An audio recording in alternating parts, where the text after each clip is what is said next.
실례합니다. 혹시 이 근처에 좋은 갤러리가 있을까요? 그림을 좀 감상하고 싶어서요. 그의 서툰 영어에 클로이가 고개를 들어 그를 바라보았다. 그녀의 눈빛은 명료하고 호기심으로 가득했다. 그녀는 부드럽게 웃으며 대답했다. 네, 시드니 현대미술관도 좋고 작은 개인 갤러리도 몇 군데 있어요. 제가 아는 좋은 곳이 있는데 같이 가실래요? 그렇게 시작된 짧은 대화는 예상보다 길게 이어졌다. 클로이는 자신이 시드니에서 태어나고 자랐으며 현재는 프리랜서 환경운동가로 일하고 있다고 했다. 그녀는 특히 해양 생물 보호에 관심이 많다고 덧붙였다. 그녀는 한국의 자연 다큐멘터리나 환경 문제에 대한 기사를 통해 한국에 대해 잘 알고 있었다. 그녀의 눈빛은 꿈과 신념으로 가득했고 그의 이야기에 진심으로 귀 기울였다. 준혁은 자신이 한국에서 온 은퇴한 기자이며 뒤늦게 자유를 찾아 이곳에 왔다고 솔직하게 털어놓았다. 클로이는 그의 이야기에 깊은 흥미를 보였다. 인생의 마지막 장에서 새로운 의미를 찾아 떠난 한 남자의 드라마틱한 여정. 지금 바로 시청하시고 그의 특별한 이야기에 함께 몰입해보세요. 구독을 하시면 매일 흥미로운 이야기들이 여러분을 찾아갑니다. 그럼 오늘의 이야기 시작합니다. 인생의 마지막 장에서 찾아온 기적 같은 사랑. 과연 이 사랑은 행복할 수 있을까요? 한국에서 천재 물리학자로 살았지만 늘 공허함에 지쳐있던 60대 김태우. 그는 모든 것을 뒤로하고 미녀의 도시 리투아니아 빌뉴스로 떠납니다. 그곳에서 운명처럼 20대 젊은 언어학자 안나를 만나 나이와 국경을 뛰어넘는 뜨거운 사랑에 빠지죠. 예상치 못한 아이의 탄생까지 모든 것이 완벽해 보였던 이들의 로맨틱한 동화. 하지만 그 행복 뒤에는 아무도 상상 못한 두 가지 충격적인 비밀이 숨겨져 있었습니다. 과연 김태우는 이 모든 진실을 마주하고도 사랑과 가족을 지켜낼 수 있을까요? 지금부터 그의 특별한 여정을 통해 삶의 진정한 의미를 찾아보세요. 최준혁은 60대 초반의 한국 남자였다. 그의 삶은 흡사 거대한 사막 같았다. 겉으로는 끝없이 펼쳐진 모래처럼 평온해 보였지만 그 안에는 메마른 갈증과 고독이 묵묵히 쌓여 있었다. 그는 지방의 평범한 가정에서 태어나 오직 노력과 끈기만이 삶의 미덕이라고 믿었다. 서울의 명문대 신문방송학과를 졸업하고 유력 언론사의 기자로 입사하여 30년 넘게 사회 비판적인 기사를 쓰며 정의로운 기자라는 별명을 얻었다. 그는 늘 진실을 파헤치는 데 몰두했고 개인적인 감정이나 욕구는 철저히 배제했다. 그의 삶의 목표는 오직 부조리한 현실을 고발하고 사회 정의를 구현하는 것이었다. 그의 결혼 생활 역시 표면적으로는 안정적이었다. 지적이고 독립적인 아내와 2명의 자녀. 모두 번듯하게 성장하여 제 몫을 하며 살고 있었다. 하지만 그들의 관계는 늘 정해진 틀 안에서만 존재했다. 서로에게 존중은 있었지만 깊은 감정적 교류는 없었다. 대화는 주로 사회 문제나 시사 현안에 국한되었고 개인적인 감정이나 내밀한 속내는 나누지 않았다. 자녀들은 그의 진지하고 다소 경직된 모습에 다소 거리를 두었고 그들의 삶에 적극적으로 개입하는 일도 드물었다. 준혁은 가족에게 지적인 환경과 안정적인 삶을 제공하는 것으로 자신의 책임을 다했다고 생각했지만 그들은 그의 내면의 외로움에는 무관심했다. 그는 가족이라는 울타리 안에서도 자신은 여전히 혼자라는 느낌을 지울 수 없었다. 평생을 진실과 정의에 바친 결과 그는 자신을 잃어버린 듯했다. 겉으로는 모든 것을 가졌지만 내면은 텅 비어 있었다. 정년퇴직 후 그의 삶은 갑작스럽게 멈춰 선 듯했다. 매일 아침 출근하던 편집국, 쉼없이 이어지던 취재와 기사 작성, 동료 기자들과의 치열한 논쟁이 사라지자 그에게 남은 것은 텅 빈 시간과 끝없는 공허함이었다. 아내는 퇴직 후에도 자신의 연구 활동에 몰두하며 바빴고 자녀들은 이제 아예 외국에서 생활하며 연락도 드물었다. 그는 자신이 평생 쌓아올린 명예와 지식이 결국 껍데기에 불과했다는 사실을 깨달았다. 거울 속 자신의 모습, 깊어진 눈가의 주름과 지친 눈빛을 보며 자신이 진정으로 원하는 삶은 무엇이었을까 되물었다. 그는 한국 사회의 치열한 경쟁과 획일적인 성공 가치관 속에서 진정한 자신을 잃어버렸다고 느꼈다. 그는 어렸을 적부터 남들처럼 북적이는 삶보다는 혼자만의 시간을 즐기던 사람이었다. 소심하고 내성적인 성격 탓에 인간관계에 서툴렀고 깊은 관계를 맺는 것을 어려워했다.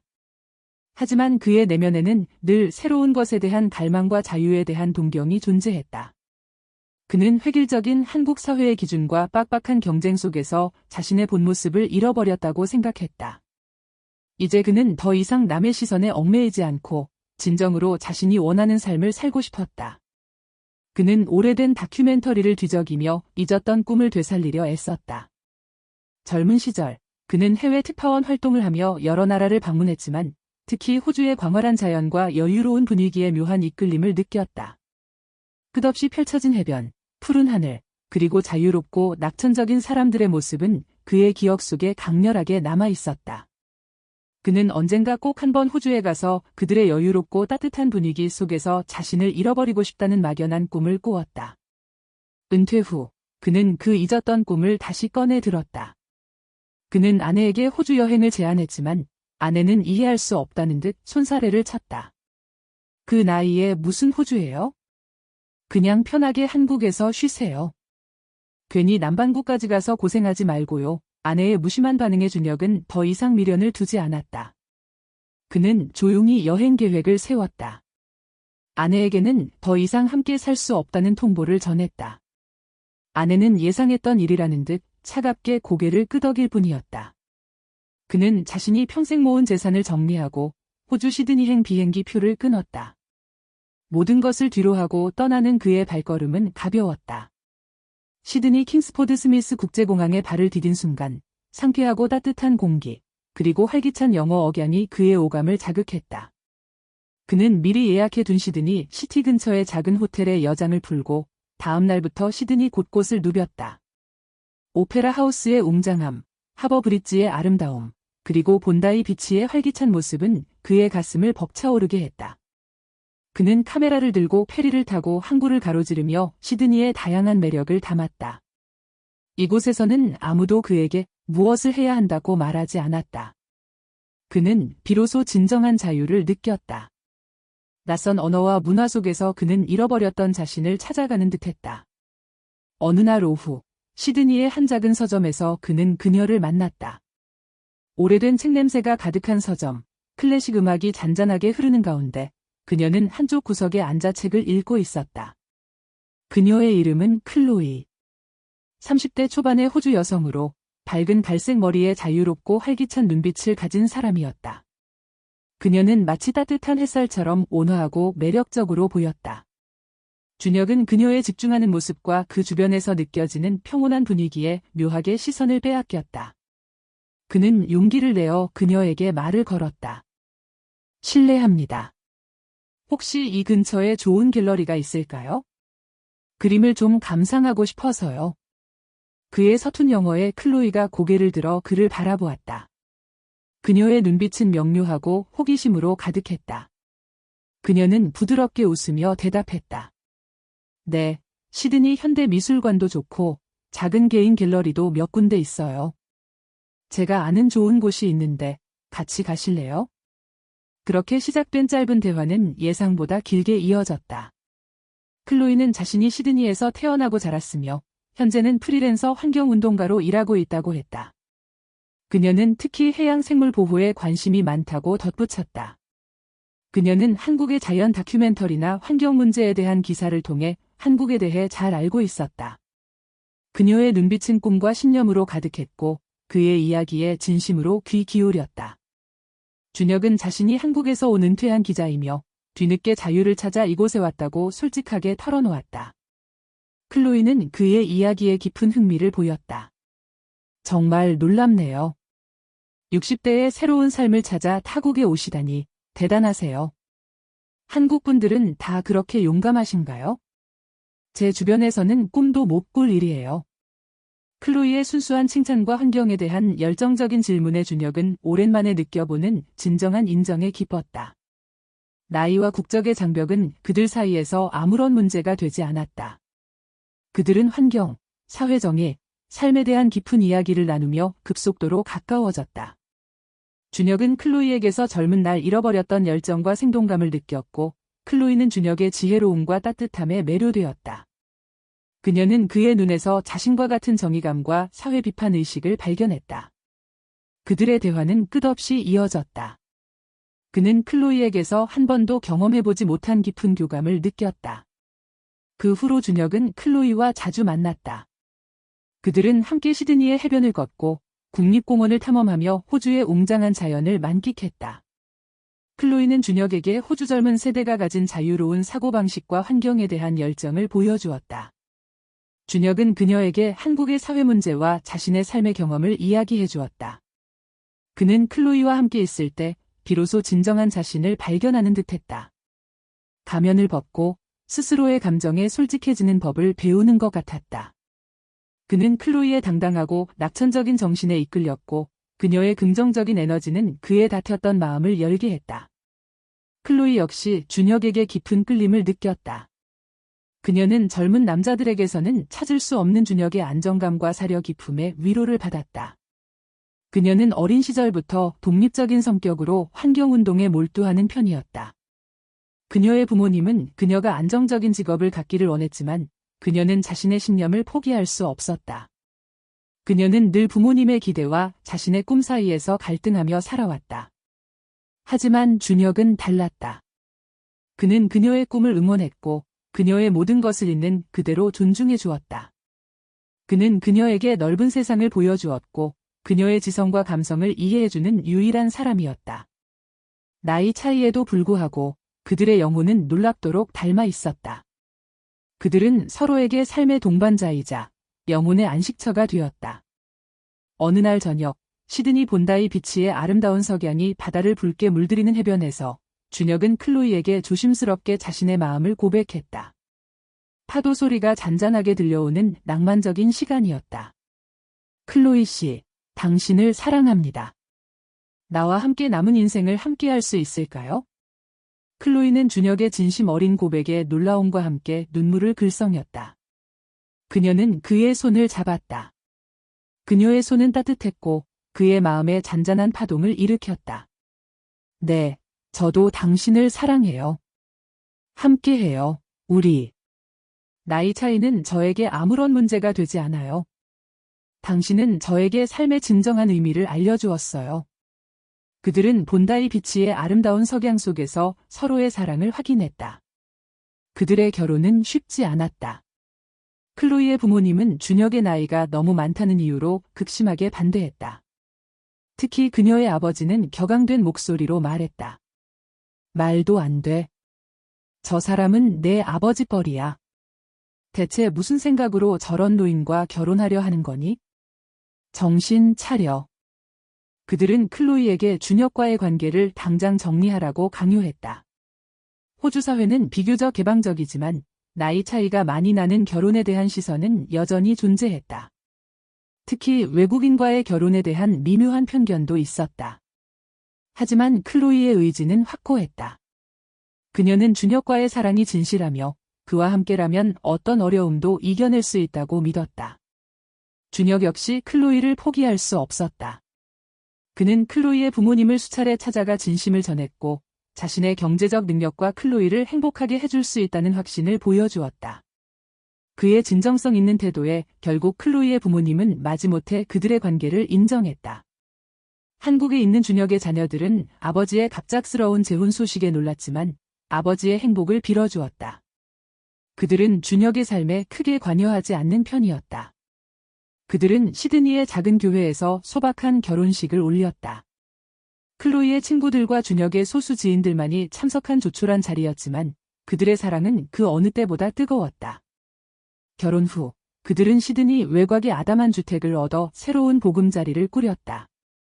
준혁은 클로이를 위해 한국 음식을 만들고 클로이는 그에게 호주의 자연 친화적인 삶과 문화를 소개하며 행복한 신혼을 보냈다.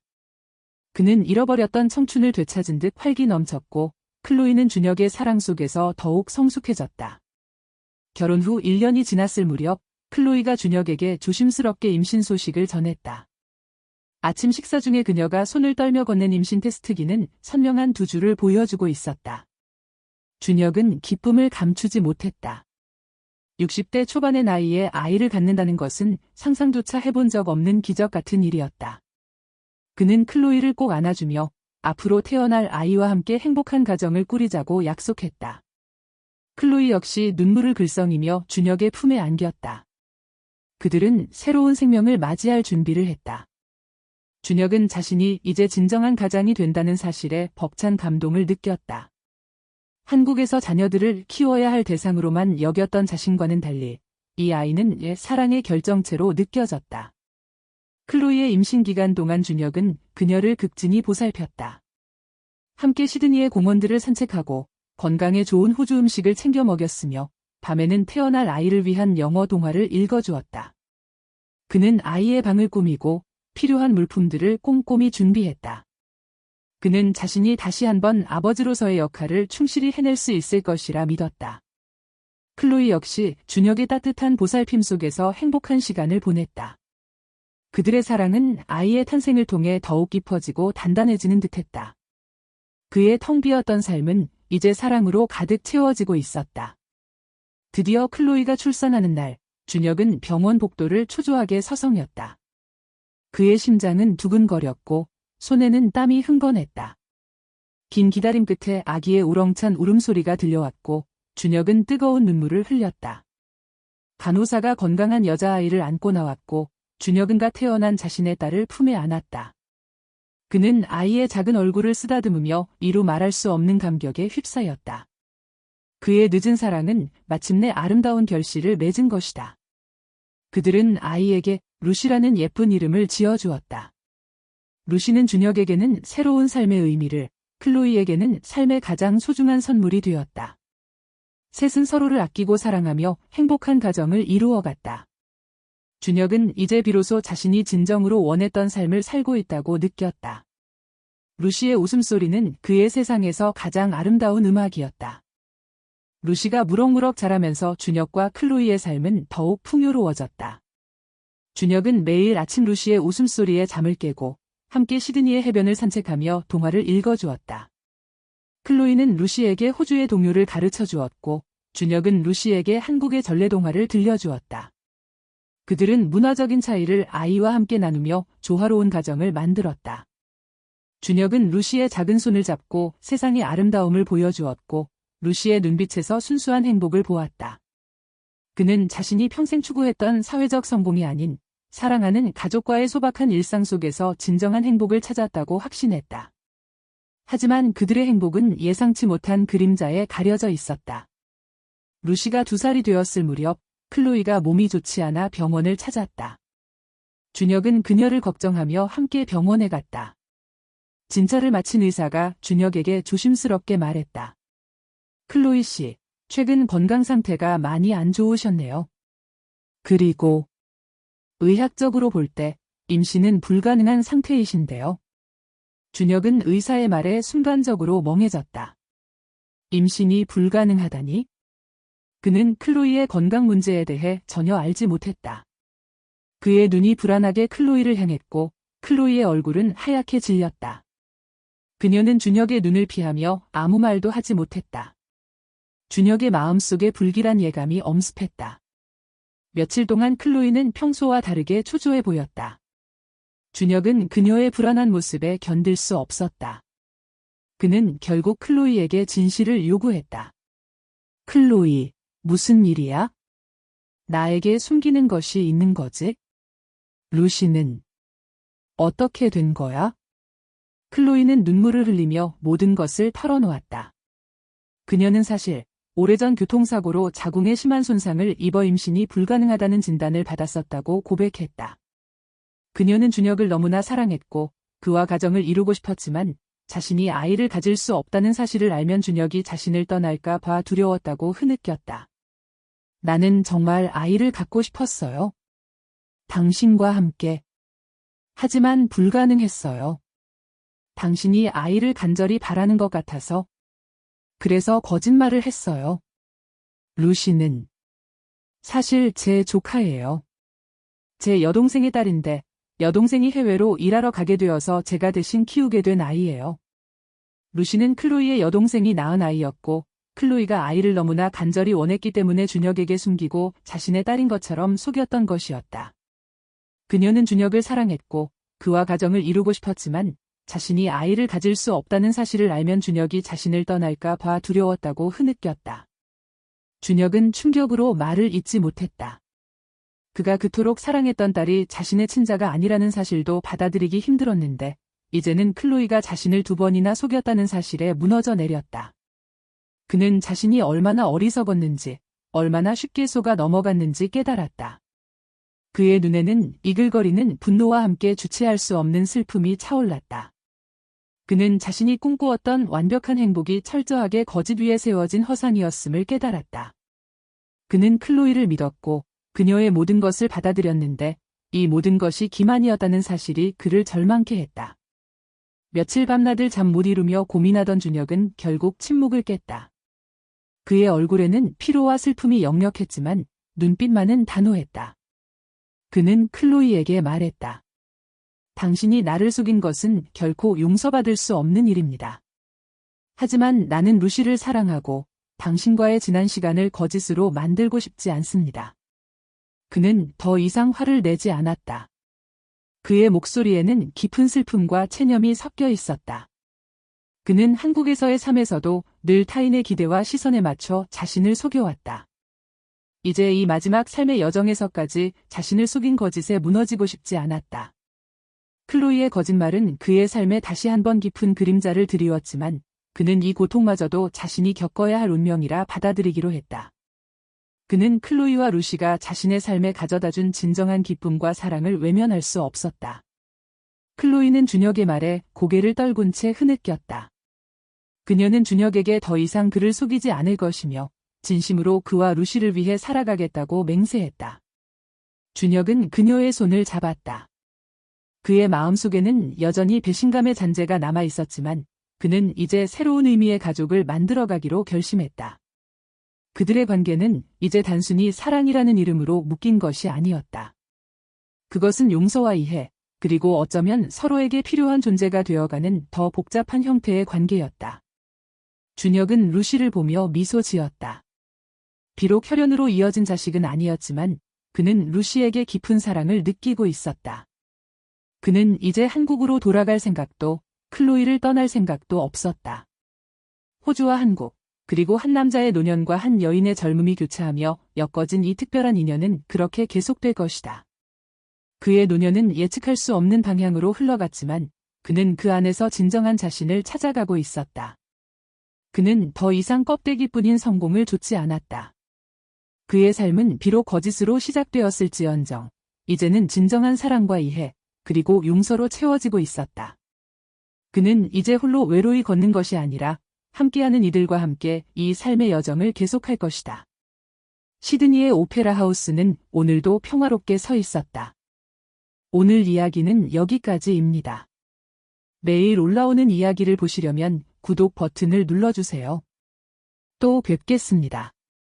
감사합니다.